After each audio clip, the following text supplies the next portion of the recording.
This conference will now be recorded. Okay, so the program is about checking the given number, whether the given number is prime number or not. That is the problem we need to solve. Okay, anyone has idea about this program or logic? Have you ever thought of this program, or have you ever tried in any other programming language? If you have tried already, the logic is same. Even if you have tried in C language, C++, Java, C Sharp.NET, any language, the logic would be same. Okay, that is what I'm repeatedly telling you. For any program, if you consider, the logic will be same. Only thing you have to understand is the syntax. Syntax changes from programming language to programming language, technology to technology, but the concept and logics are same for the programming languages. So we have to be good with our logical skills also, and we uh, have to good with our syntaxes of the programming language we have chosen. Okay, so that way we have to think. Okay, what is a prime number in general? In general, what is a prime number? Can anyone respond, please? A number divisible by itself by the same number. uh, the number divisible by itself, Yeah. divisible by itself, and Hmm. divisible by 1, right? Yes. So everyone agrees with this, right? The number divisible by itself and 2. No, Harni. No, by 1. Yeah, okay. So it's a number should be divisible by 1 and itself. So when it is divisible by 1 and itself, we call it as a prime number. If it is divisible by any other number other than these two, we call it as a not prime number. Okay. So consider one school going kid. Okay, he is completely new to numbers and all. Okay, prime numbers and all. Okay, how do you teach him? In the same way you have to teach to the computer with your program. Okay, so you have to explain the computer the logic to understand what is a prime number and what is not a prime number. So how to check this one? How to check this one? Say for example, if I enter a number n equals to 10, I got n equals to 10. If I check like this, if n modulus 1 equals to 0 and n modulus n equals to 0, prime number. Can I say like that? It's a prime number. Is it correct or wrong? Is it correct or wrong? No. No, sir. Why it's not correct? Why it is wrong? Even with the even numbers also you're gonna get the same thing, right? Correct. Correct. So the thing you have to understand here is, while defining the prime number, we are saying a number divisible by 1 and itself is a prime number. Okay. While writing the program, you have to understand the exclusion conditions, not inclusion conditions, inclusive conditions. Okay. Like, um, for example, you have to think like this: it is divisible by itself and divisible by 1 only. Okay. It should be divisible by itself. It should be divisible by 1 only. When we are saying only, the other numbers should not be divisible. So if I check, if I can find a number which can divide this n, I can say it's not a prime number, right? Because given number can be divisible with another number also, we can get the output as prime number. Correct. I agree with you, Ganesh. Right. So how do we do that? So one option I can try is, maybe I can write one for loop from from 2 to n minus 1. I will check whether all the numbers are whether any number is divisible or not. Based on that, I can decide it. Okay. The approach I'm going to do is, okay, say for example, if I take n equals to 5, n equals to 5 for example, what I'll do is I'll start from 1, 1 2 3 4 5, 1 2 3 4 5. Okay, I will be executing some logic 5 times. I'll be executing some logic for 5 times. Okay. In each iteration, what I'm going to do is I'm going to check this one. I'm going to check this one. N modulus 1 is equals to 0 or not. Okay. Again, in the next line, n modulus 2 is 0 or not. N modulus 3 is 0 or not. N modulus 4. That means whether 1 is divisible by n, 1 can divide the n, 2 can divide the n, 3 can divide the n. Like that, I will check. After checking, what I will do is, if you understand this, we are done with the program. Okay. I'm going to iterate for 5 times. I can iterate for 5 times. Okay. Each time I'll check for the remainder is 0 or not. If remainder is 0, that is divisible. We know that. Okay. Also, I'll do one more action. I will have one counter variable. Initially, I will set it to 0. I will increment it. Whenever it is divisible, I will increment it. Okay. So with this example, if you can see, for number 5, I can see the counter value is incremented for 2 times. It will be incremented 2 times. That means counter value will become 2 after all the iterations. Okay. At the end, I will check if counter equals to 2, then it's a prime number. Otherwise, it's a not a prime number. This is what I'm going to do now. Is it clear? My approach is clear to everyone. So I'm iterating from number 1 to n, the given number. The logic I'm going to check is each iterative variable is divisible, can be able to divide the n or not. That I'm going to check. How can I check? By using the modulus operator, I can check.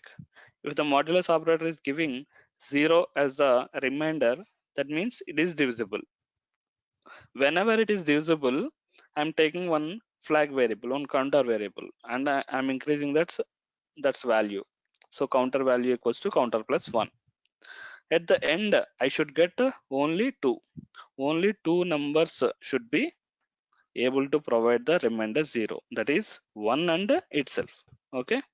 If some other number also able to divide it, again the counter will be incremented and it will go to the else block and we will get the not prime number. Let me write the program. We'll see.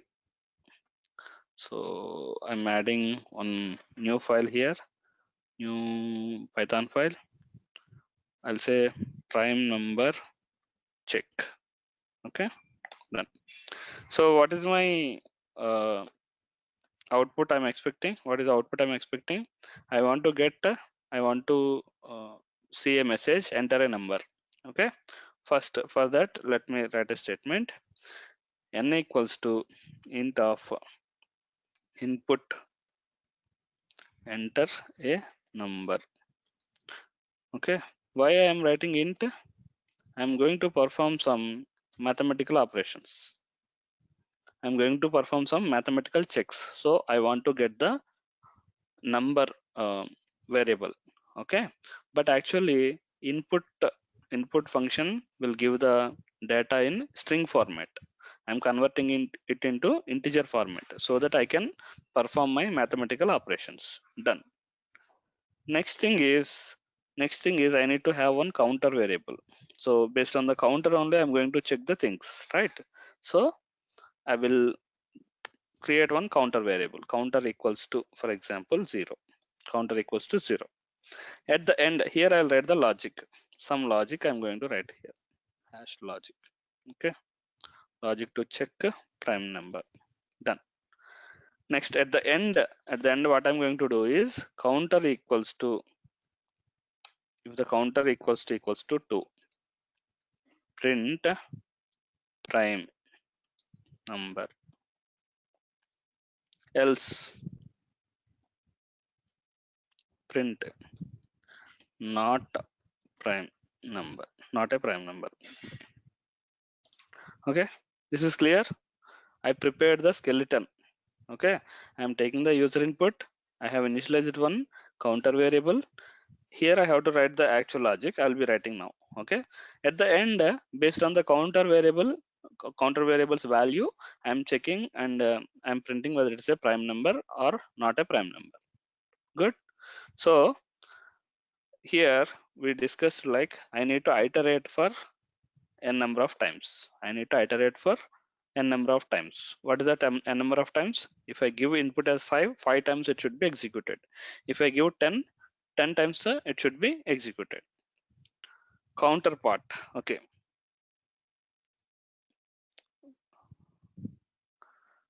You will see in a moment, Rian. Okay. So give me 2 minutes. So counter. So done. So the point here is I need to iterate for 5 times, n times. How can I do that? For say I in range 1 comma n plus 1. Can I say like that? So what is the value of this one for range? Range, if I say range 1 comma n, it happens like this. From 1 to n minus 1 it will consider. So if I say n plus 1, it consider up to n. So range of 1 comma 5, for example, that will consider 1 2 3 4 only. Okay, here I am saying n plus 1, that means 6 I am saying. So 1 2 3 4 5 iterations will happen. Okay, so I'm writing a for loop to make it happen for 5 times. Done. Next, what I need to do, I have to check the remainder. I have to check whether the I is divisible or not. Okay, so if n is divisible by I, how to check whether it is divisible or not? Based on the remainder. If I divide n with I and if I'm getting the remainder is 0, then it is, we can say I n is divisible by I, right? So I'm checking whether it is divisible by I or not. Okay, here I will increment the counter value. Counter equals to counter plus 1. That's it. My program is over.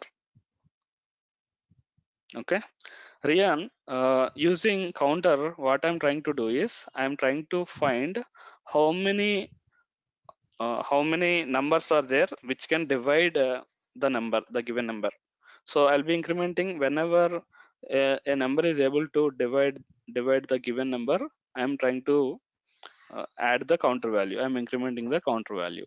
At the end, how many numbers we should get which can divide by getting the remainder 0? Only 2. 1 and itself. 1 and itself. What is the count of 1 and itself? 2 only. Okay, we have to get the 2. Counter value should be 2. Okay, that's the reason why I'm doing like this. Is it clear? Is it correct? Let me run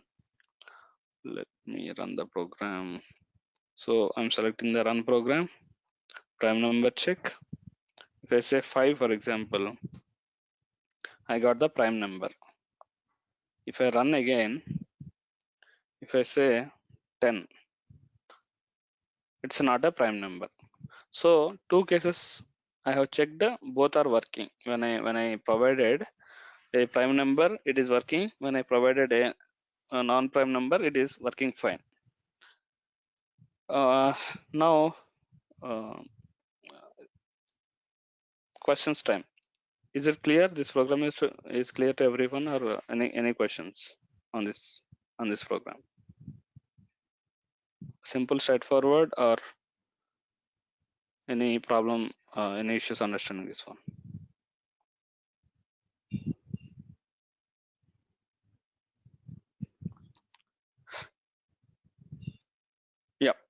Yeah, I'll do that. Harni, I'll be doing that now.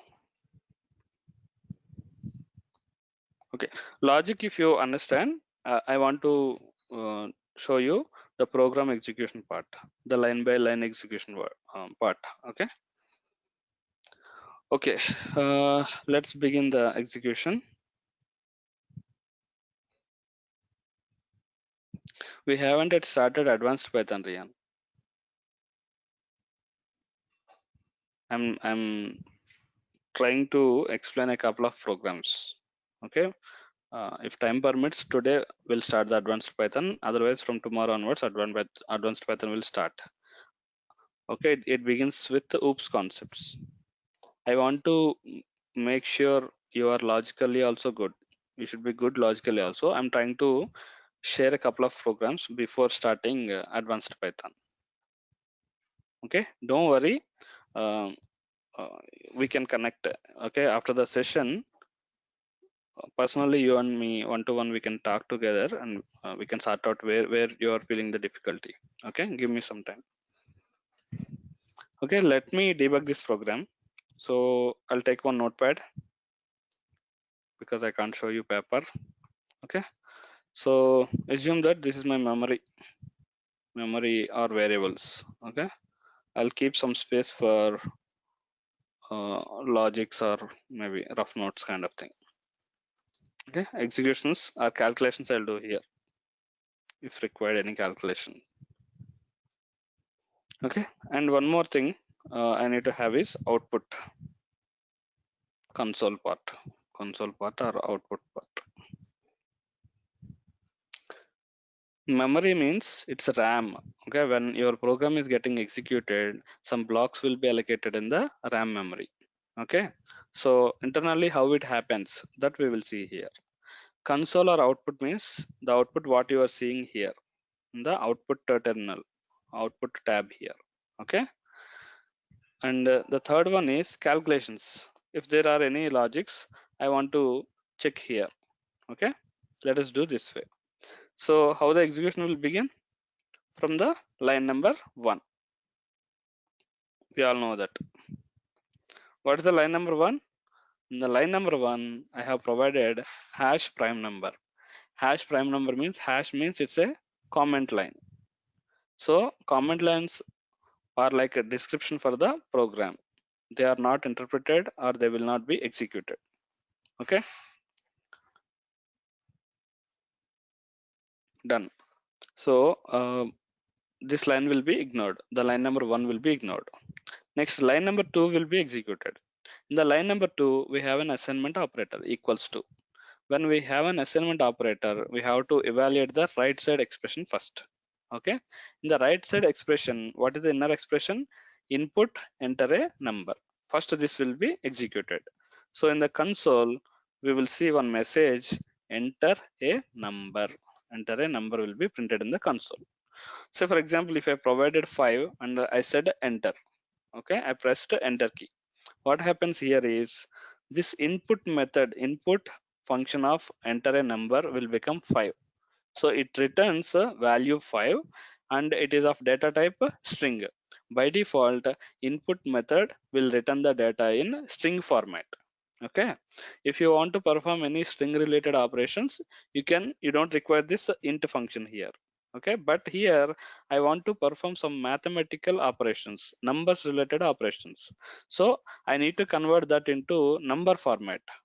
That is the reason why I provided integer function here, int type conversion here. Okay, so by the time of this line's execution, what happens is the number 5 will be considered and that number 5 will become the integer data type.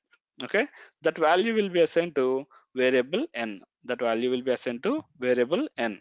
So by the time of execution completes for the line number 2, what happens is in your memory one block will be allocated for variable n and 5 value will be assigned to variable n. So some space will be allocated for every variable you are using in your program.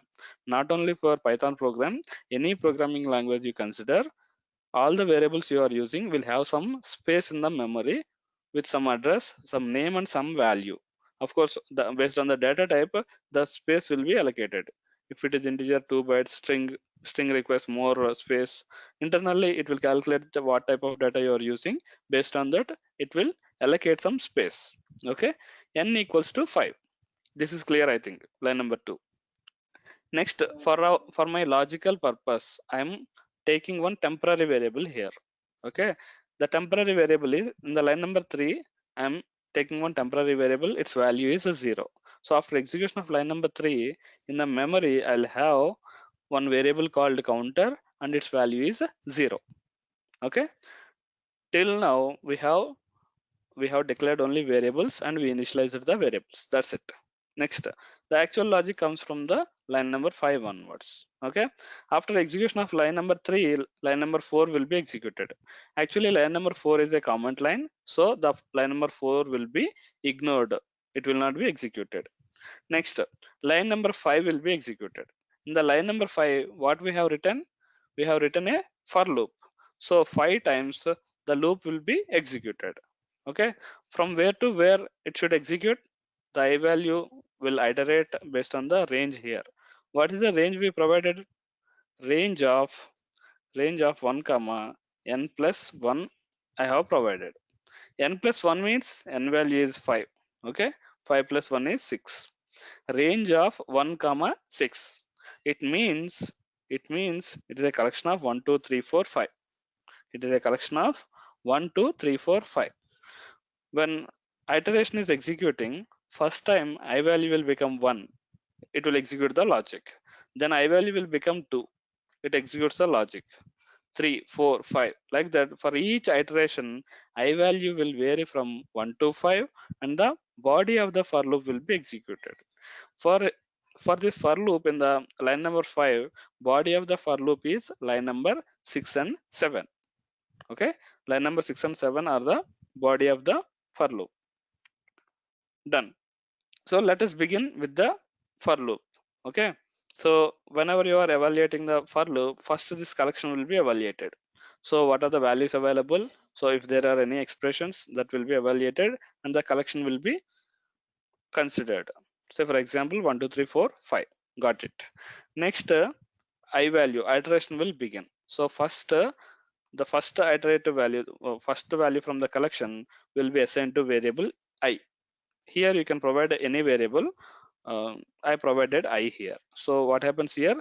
It becomes I equals to 1. It becomes I equals to 1. Again, in the memory, one temporary variable will be created and its value will become 1. Okay.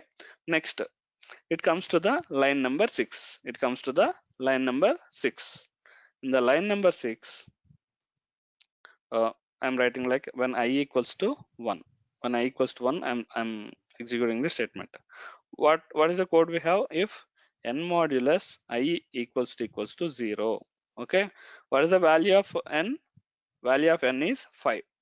Value of I is 1. Right?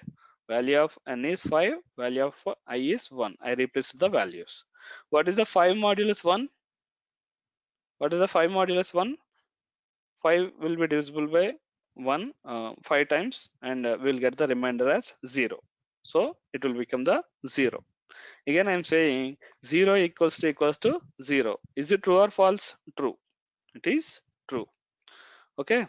If condition works like this, if the condition is evaluated to true, the true block will be executed. The true block will be executed. Is there any problem here? No. Okay. When the true block, when it is true, the true block will be executed. The true block is counter equals to counter plus 1. Counter equals to counter plus 1. What is the counter value here?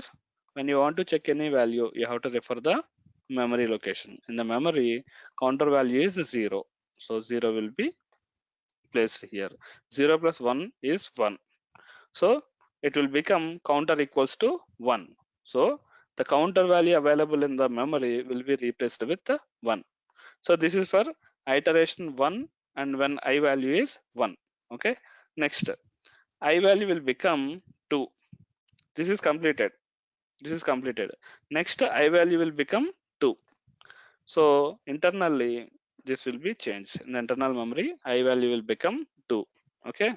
Again, the body of the for loop will be executed. In the body of the for loop, what we have? If n modulus I equals to 0. One if condition is there. I'm replacing the values. What is the n value? N value is 5. I value is 2. And I replace the values. 5 modulus 2. What is the value of 5 modulus 2? It is 1. When you divide 5 with 2, the remainder we get is 1. Right? So 1. Next, 1 equals to 2. I mean 1 equals to 0. Is it true or false? False. 1 is not equals to 0. So it is false. When if condition is false, the body of the if will not be executed. Only when it is true, the body of the if will be executed. Otherwise, it will not be executed. So it is false now. We don't have to increment anything for the counter value. Next, I value will become 3. So iteration 3. In the memory also, I value will become 3 here. Next, again, same thing will happen. If n modulus I equals to 0, n value is 5, I value is 3. 5 modulus 3. What is the remainder I'll get?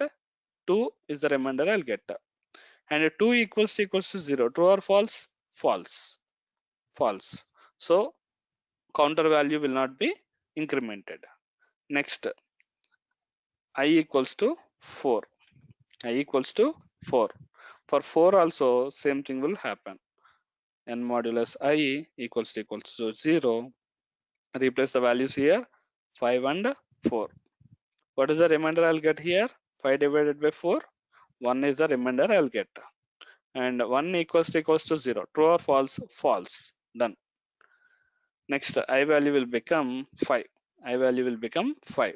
Again, this is the last iteration. N modulus I equals to 0. Here, replace the values. 5 modulus 5. 5 divided by 5. What is the remainder I'll get? 0 is the remainder I'll get. So 0. 0 equals to 0. Is it true or false? False. Sorry, true. Both are equal, right? So true. I'll get the true. Next, when it is true, what is the statement I have here?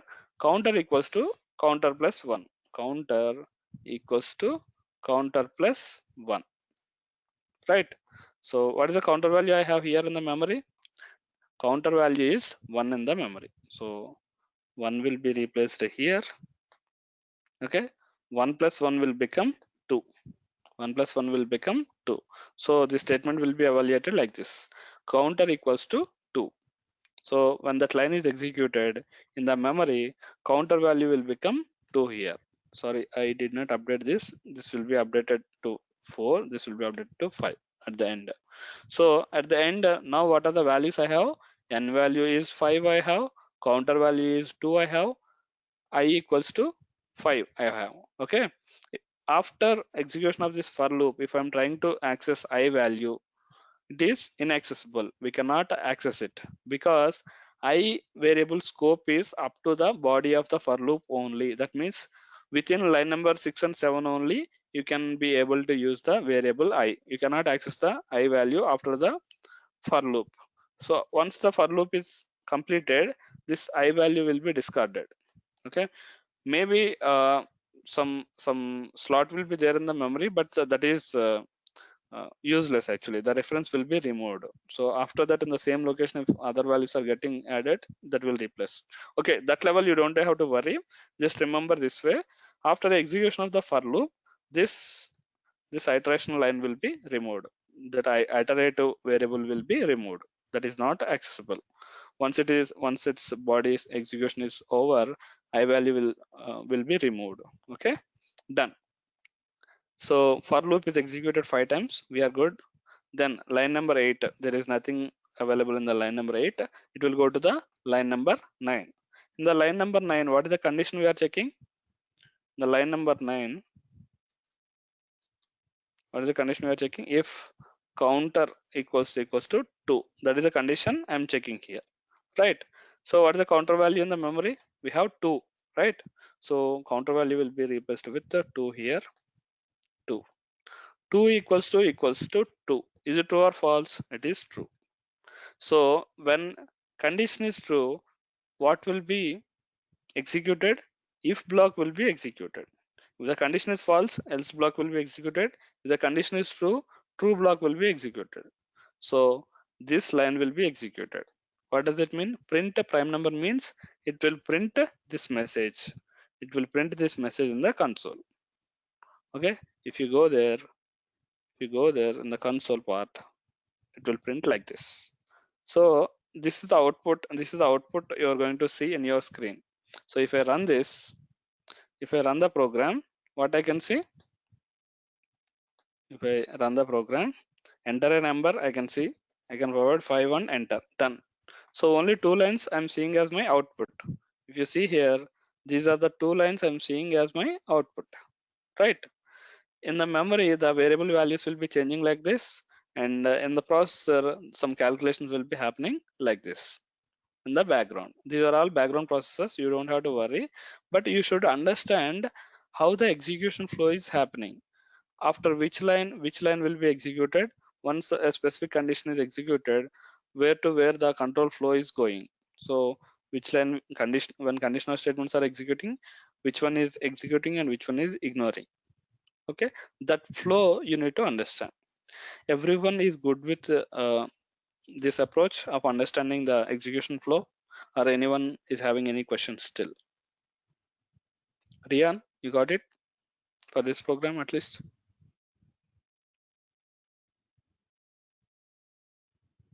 Clear, everyone? Good. Rian also said yes.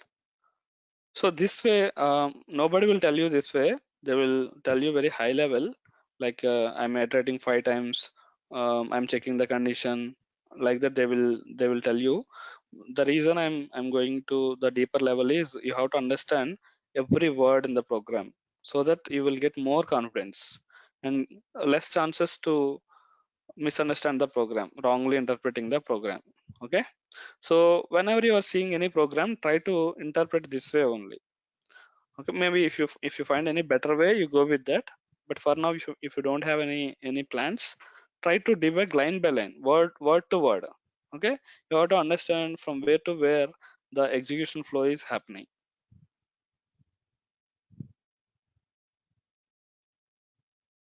Okay.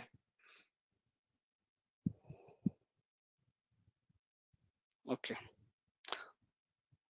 are we good with this program? So can you guys write a program for checking a prime number or not, if someone asks you next time? Okay, please do practice this program once, so that you will be good with this program and you can forget this part. Okay, I'm able to check whether a given number is a prime number or not. That is fine. Okay, I want to print only prime numbers. uh, for example, uh, less than 50. If user provides input 50, uh, between 1 to 50, what are all the prime numbers are available, I want to consider them and I want to print as a output. How to do that? I'm extending a little bit. Okay, we learned how to print, how to check whether a given number is a prime number or not, right? So we are good with one logic. Next, I'm extending this. Print prime numbers less than, say, 20, for example, whatever the value we are giving. So this program should work like this. It should ask for a number, enter a number, 20, for example. I have provided 20. Okay, prime numbers less than 20 are, okay, one is prime number or not? Generally, one will not be considered, as per I know in the mathematics. 2, 3, 5, 7, 11, 13, 17, and 19. I think I'm not missing anything. Please let me know if you feel I'm missing something. Okay, if I enter a number 20, my program should print all the prime numbers which are available before 20. Can we do that or not with this knowledge?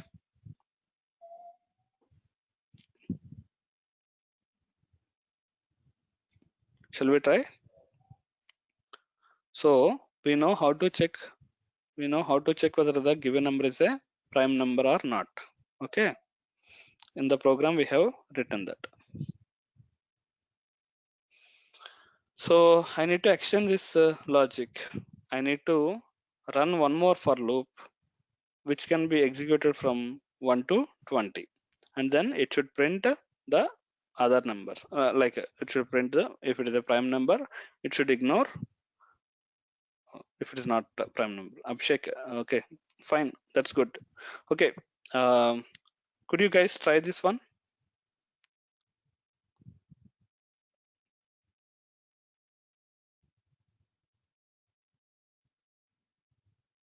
You guys try this. Consider it as a assignment. Please try this. If you don't, if you are unable to do that, we'll do it tomorrow. So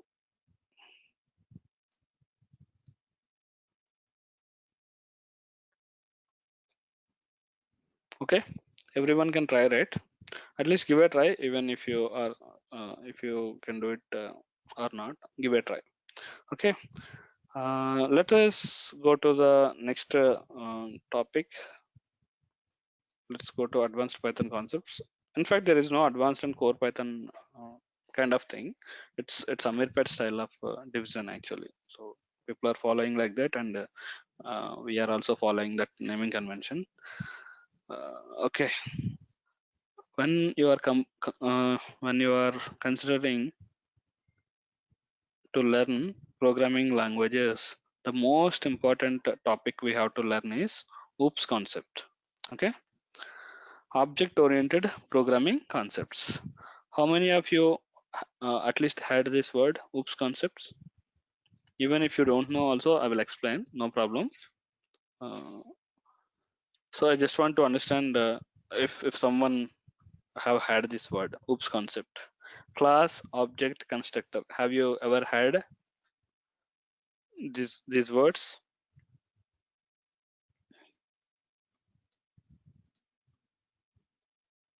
Constructor, yes. Okay, what you have heard about class? Okay, please be interactive guys for at least next 10 minutes. This is very important. Once you got the clear objective about this class and object, you can understand the next concepts easily. If you don't get the proper clarity about class versus object, this will be a question kind of thing forever to you. Okay, so Ganesh, Madhuri, Abhishek, can anyone tell me what is a class?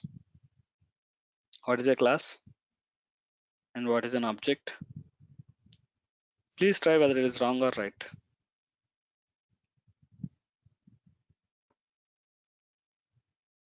Harini, can you try?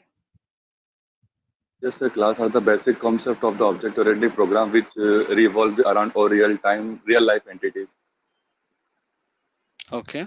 What And else? object is a user-defined blueprint or a prototype from which objects are created. Mm, mm, mm, mm. No, object you said wrong. Okay, no problem. I'll correct it in a moment. Ganesh, a class is a group of methods. Okay. Okay, you tried. Yeah. Harini and Madhuri, you want to try?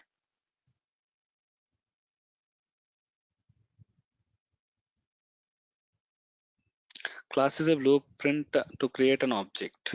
Okay. Venkat Taruni, class is something which contains variables and member functions. Correct. Venkat Tarun, you're almost there. Object is a blueprint of class. No, it's wrong. Okay, let me tell you. Okay, so when we are dealing with object-oriented programming languages, there are some programming languages like C++, Java, C#, .NET, VB.NET. They comes under object-oriented programming languages. Okay, prior to that, we used to have procedural-oriented programming languages. Procedural-oriented programming languages means based on the functions, we write the programs and we can execute them without writing any class. Okay, Python supports both procedural oriented programming language and OOPS programming language, object oriented programming language. Both it will support. If you observe, if you notice, we are seeing some examples from past 1 month, if I'm not wrong, but we haven't defined any class till now.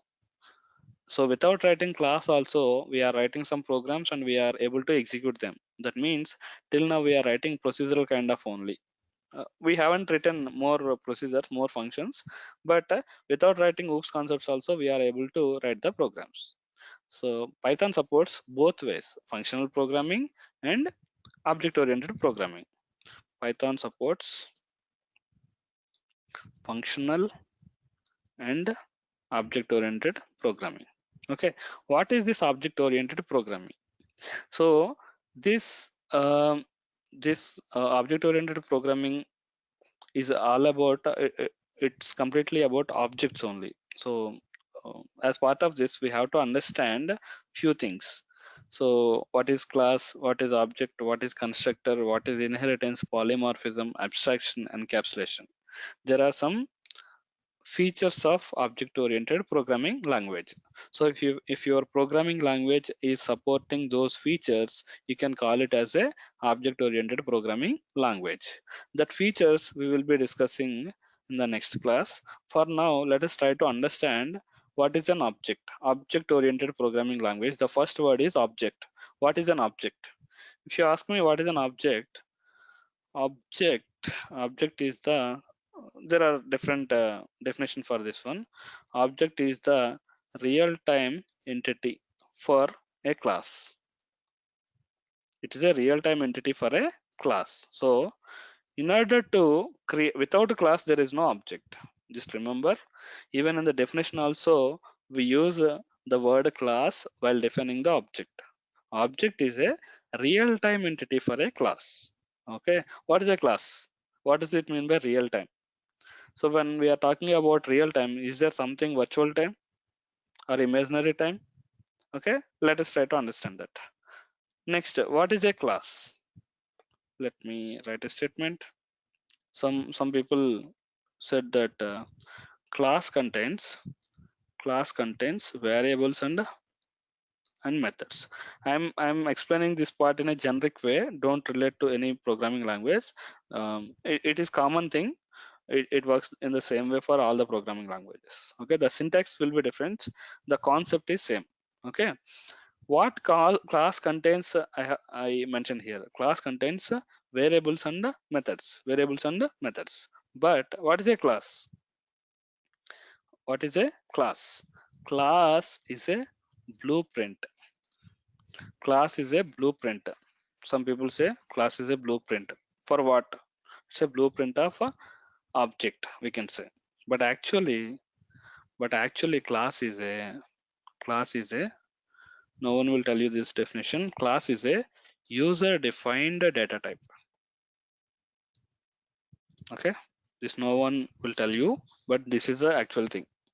What is class? Class is actually a user defined data type. Like integer you have one data type, right?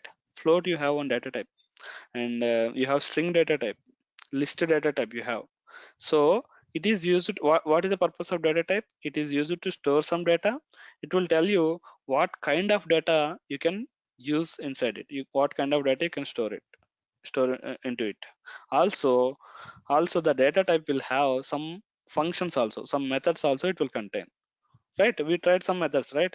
List dot append we tried, list dot extend we tried, some methods, some xyz methods we tried. So basically it's a combination of values and methods. Some methods will be there, some variables will be there. Of course, for variables and methods, different people will say different words. Okay, you can say variable, property, member, data, all are same. Okay, methods generally, method is nothing but a function, but in object oriented programming we call it as a method. In procedural oriented programming we call it as a function. Okay, you can say it's a code, it's a logic, you can say it's a member function, you can say. Okay, there are different names, both are same.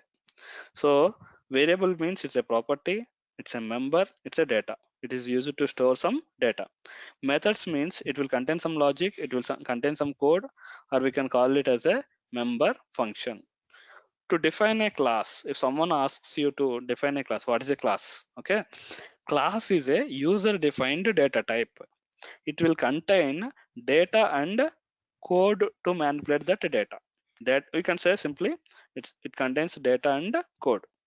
Okay, and you can say one more thing, class is a virtual thing, class is a blueprint, class is a virtual thing, virtual, class is virtual and it's a blueprint only.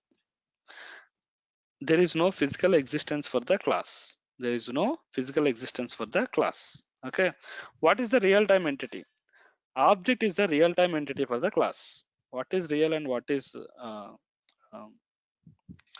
virtual again? Actually, in your program, if you define one class, in your program, that will not be physically, there is no physical existence for the class. There is no physical existence for the class. Whenever you create an object for one class, some memory will be allocated in the RAM. Some space will be allocated in the memory. That would be the right word. So when you create an object, some space will be allocated in the memory. So using some tricks and tips, you can access that memory. So when you create an object, at that time the physical existence comes into the picture. Till that, the physical existence is not available. Okay, you can relate it to any real world example, any real world entity to the class and object example. Okay, I can tell you a few examples now. I'm just repeating. If someone asks you what is a class, what you have to say? Class is a user-defined data type that contains data and methods. Okay, and class is a virtual thing, or it's a blueprint. There is no physical existence for the class. Done. What is an object?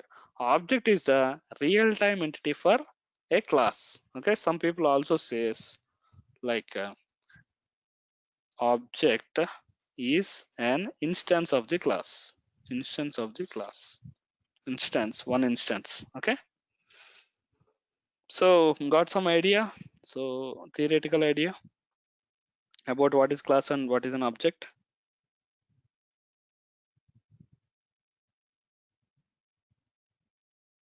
No, yes, still confusing. Real time example, fruit is a class, yes, and its objects are happening. Super, Harni, I'm about to tell that example. Okay, so Harni has shared one beautiful example that is what I'm going to talk now.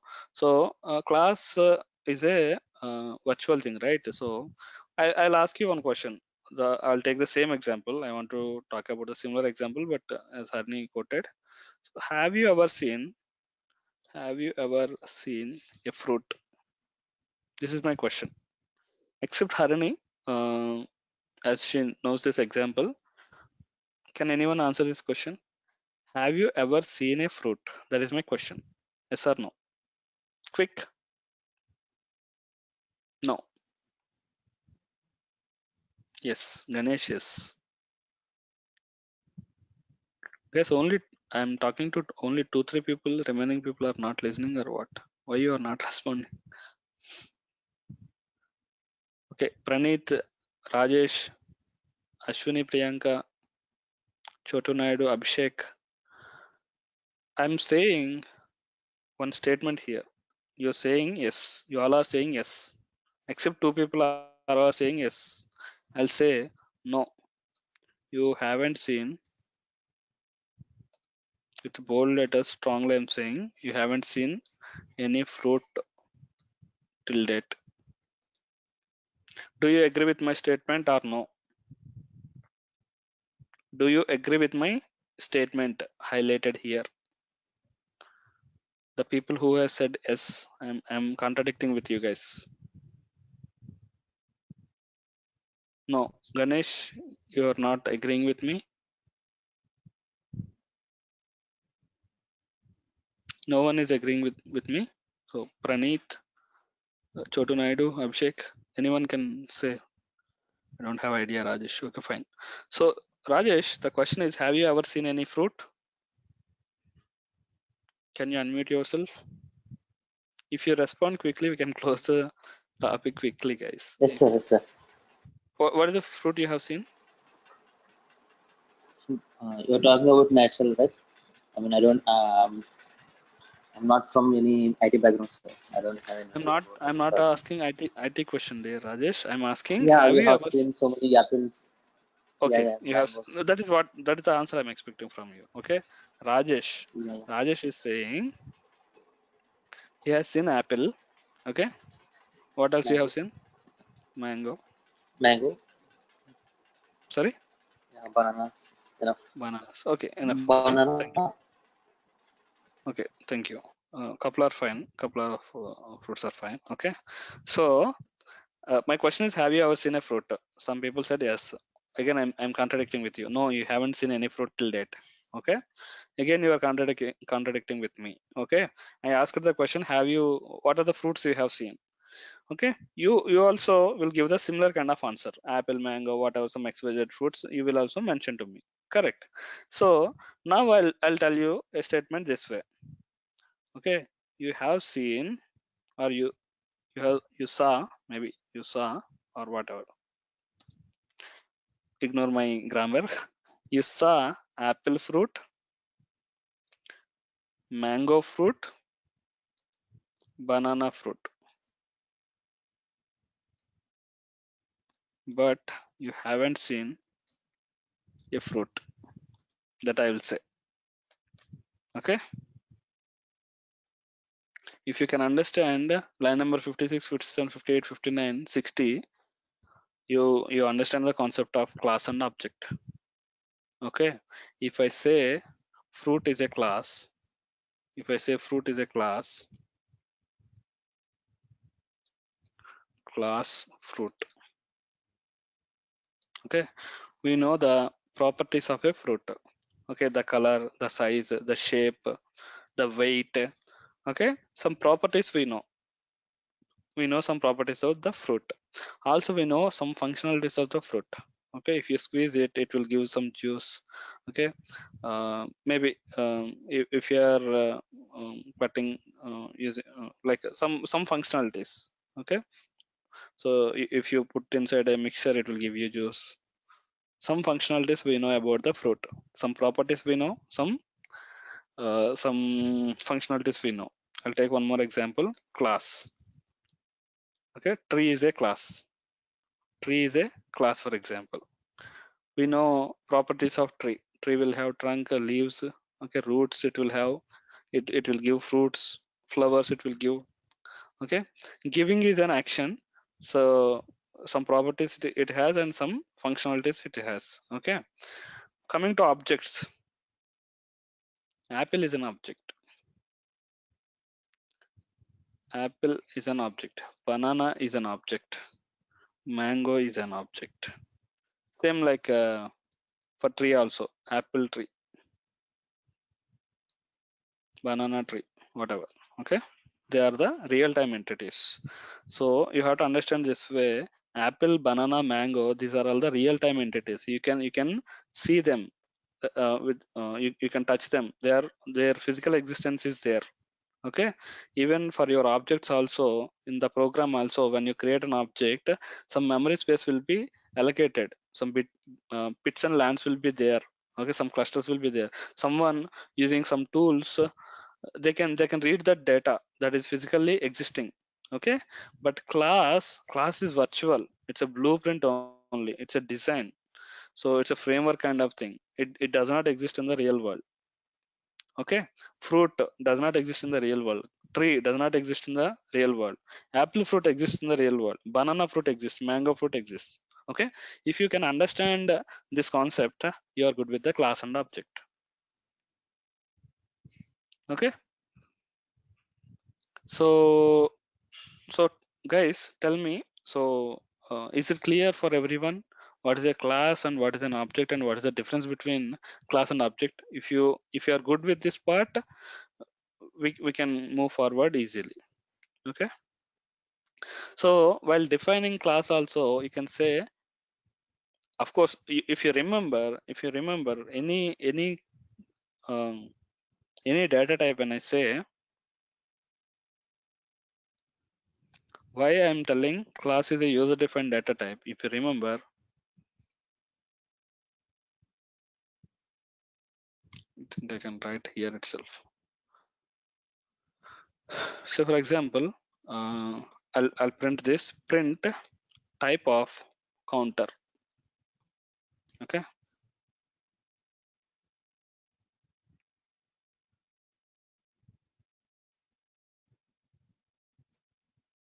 See here, what I'm getting here.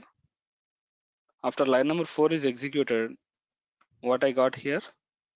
Class int, right? Int we discussed so far. Int is a data type we have discussed so far. Okay. Actually, int is a data type. Of course, it is correct. Int is a class also, but that class is not defined by you or me. It wasn't defined by us. It is system defined class. The person who has developed a Python program, who has compiled the modules for the Python, they included int class. Okay. This is a data type, int is a data type, and it is a class basically. Okay. The classes we are going to define, they are user defined classes. User means the developer, whoever is using the Python, that person is called as user. So tomorrow if I write one class, that is known as a user defined class only, because I am writing my class. Okay, I'm the consumer. Okay, is it making sense now? Why I said class is a user defined data type? Got it? Okay, what I will do is I'll try to sync one folder to my laptop so that I can create the project files and all, so that will be automatically synced to Google Drive. This running notes also you can refer. Okay. If we are good so far, I would like to conclude for today. Don't miss tomorrow's class, dear friends. So we'll see more in detailed explanation about this object-oriented programming language. Like I'll define one class and I'll try to create one object, and we'll show you how the class looks, and how to consume it and how to run it. Okay, we'll see one by one: class, object, constructor, inheritance. Those concepts we are going to learn from tomorrow onwards. Don't miss the classes. Okay. Any questions or any concerns from anyone? I can spend some